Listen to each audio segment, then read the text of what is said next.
Okay, we're going to look at some similar triangle questions here. In this exercise, it's all about, we've got lots of similar triangles. We've got various questions where you maybe have to find missing lengths in similar triangles, or else you have to prove that triangles are similar.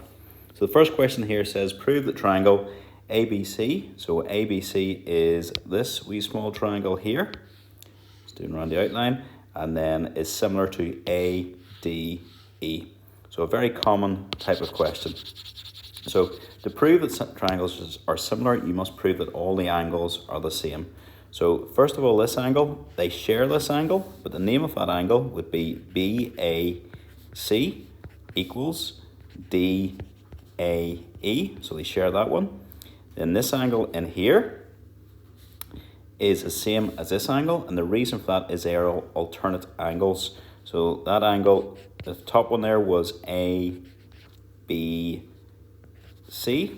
and it equals A to D to E, and the reason they are alternate angles. So if I just extend those lines, you can see they are parallel lines, and they are not alternate at all. They are corresponding angles. That's wrong. They are corresponding angles is the reason they are the same. So they're corresponding. Excuse my terrible handwriting. And then the last one here is this angle. I'll give it 3 lines. And the same idea, they are corresponding. It's because these lines are parallel, so they are going to be corresponding. So this angle up here is ACB, and the other angle lower down then is AED, and again they are the same, so they're corresponding. So prove that the triangles are similar. So we'll just say all 3 angles correspond, which implies they are similar triangles.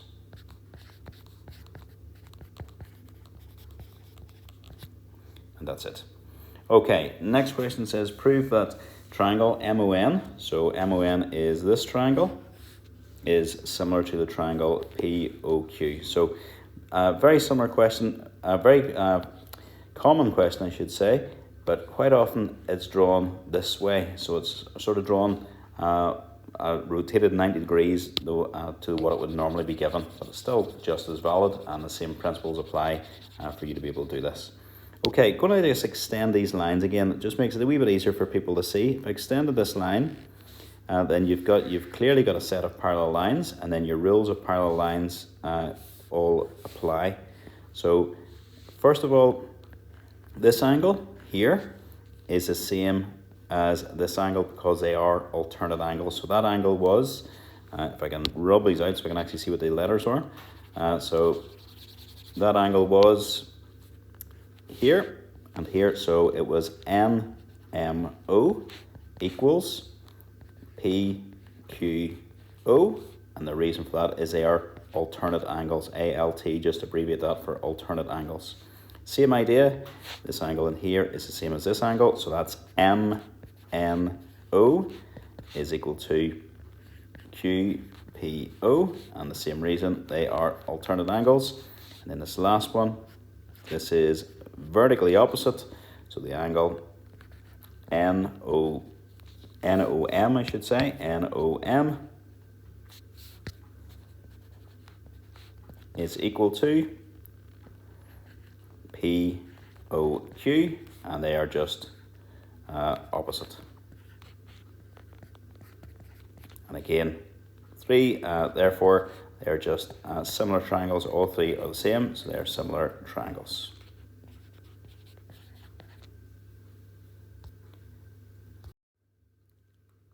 Okay, the next question is using the fact that these are similar triangles. So you have this small triangle here, and you have this bigger triangle, and they are similar triangles, which allows you then to work out missing sides.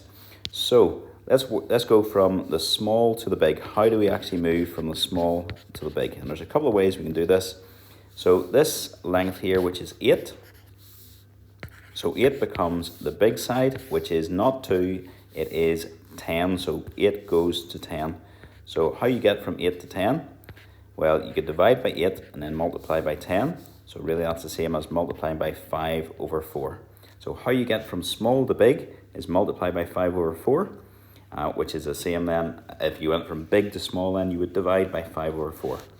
So you get from 6 to x by multiplying by the 5/4, which means x is just equal to 6 times 5/4. You could do this, could come out up on an uncalculator paper, and so that's just going to be 6 times 5 is going to be 30/4, which works out to be 15/2, which works out to be 7.5, and the units are centimeters. So there you can see that whole question there. So small to big, 8 went to 10. So to get from 8 to 10, you multiply by 10/8, which is same as 5/4. And then 6 times a 5/4 gives you the x. So x is 6 times 5/4, which is 30/4, or 15/2, which is 7.5 centimeters. Okay, this next question, I think I'll do a wee bit of working out just to prove what is what. So they're similar triangles, but it's important that we see what angles correspond to what, because that means the sides. People get confused about what side goes to which side. So clearly those two angles I've just marked are vertically opposite, so they're the same. This angle here is alternate to this one, and this one is alternate to this one, which is very important because it means, if I just highlight these colors here, it means this side, the 2.5, doesn't go to y, the 2.5 goes to the 6. And likewise, the 3, the side which is 3, goes to the side y. So you need to know which way round things are going. Now y is on our big triangle, so we're going to go work out from small to big. So from small to big, we have got 2.5, we know goes to 6. How you get there, you would divide by 2.5 and multiply by 6. Just do that on your calculator, see what it comes up. 6 divided by 2.5, press equals, it just comes out as 12/5, which is 2.4. So to get from small to big, you multiply by 2.4.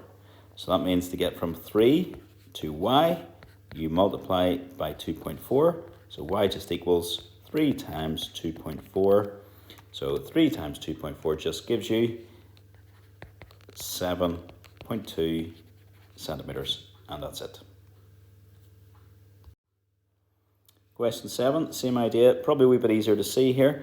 This small triangle becomes this big triangle, and we just have to find our missing lengths. So again, let's just find small to big if we can. And we've two things to find here with P and Q to find. So on the small side, this 12.5, if I just write down small to big again. So if you go from small to big, 12.5 goes to 12.5 plus 5, so it goes to 17.5. So you multiply by 17.5 over 12.5. Squeeze that in there. So if you just do that on your calculator, 17.5 divided by 12.5, that's going to be a nice one. Yep, it works out as 1.4. So to get from small to big, you multiply by 1.4. So if you multiply by 1.4 to get from small to big, you will divide by 1.4 to go the other way around. So what we're looking for then, first of all, is P. I'm going to admit a wee bit of working out here. P is just going to be equal to 8 times 1.4. And the reason for that is my side 8 becomes, on the small, becomes P on the big. And then while I've got that up, my side Q on the small goes to a wee bit trickier. It goes all the way along here, which is going to be Q plus 6. So that's going to be a wee bit trickier for us here. So we're going to say Q times 1.4 is equal to Q plus 6, which means 1.4Q is equal to Q plus 6. And then if you subtract 1.4Q minus 1.4Q minus Q, just gives you 6, which means that's going to be 0.4Q is equal to 6, which means Q is equal to 6 divided by 0.4.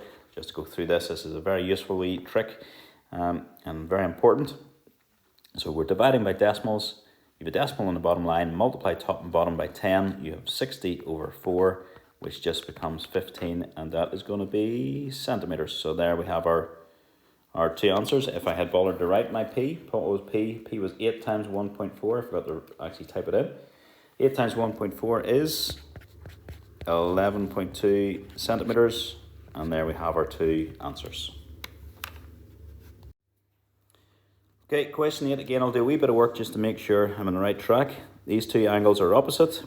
These two angles are alternate. So, and then these two that I'm marking on are alternate as well. So very importantly, this 1.5 side goes to N, and then the 1.6 side goes to M. And also, clearly, the 2 goes to the 7. So we will, again, I just like doing small to big. So small goes to big by, you do from 2 goes to 7. So that's by multiplying by 7 over 2, which is the same as multiplying by 3.5. So to get from small to big, you multiply by 3.5. To get from big to small, you divide by 3.5. So we will do the M first. The M and the M are both on the big triangle, which makes life easy. So my M is going to be 1.6 times 3.5. I'll just do that out this time. I'll remember to do it. 1.6 times 3.5, which gives me 5.6 centimeters. My N is my 1.5 times 3.5, and my N works out to be, bear with me, my N works out to be 5.25 centimeters, and that is it done. Okay, last question. Again, we have got this is our big triangle, and this is a similar small triangle inside. So again, we'll do the same old faithful. We'll go small to big. A wee bit trickier here because we'll use this as our small triangle. Our small side is 10, and the big side then is all the way along here, which is 16. So small to big, we've got 10 goes to 16. So you multiply by 10 over 16, or which is the same as 1.6. So for the final time, I am saying to get from small to big, you multiply by 1.6, and to get from big to small, you're dividing by 1.6. So let's have a wee look at what's going on here. On the small triangle, we have got 11 goes to big triangle D, and what else have we got? On the small triangle, 8.75 goes to this whole length, 8.75 plus C. So we'll do the easy one first. We'll start with the D. It's the easier one. So D is equal to 11 times 1.6.